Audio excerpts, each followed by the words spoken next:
For the longest time, I thought being a good programmer meant suffering alone. You know that vibe.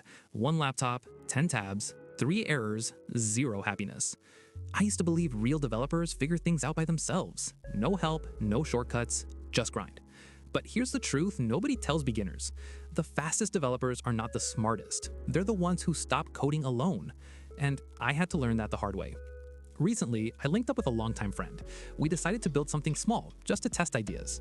Normally, this is where chaos starts. Screen sharing, wait, don't touch that, get conflicts, someone deletes something by mistake.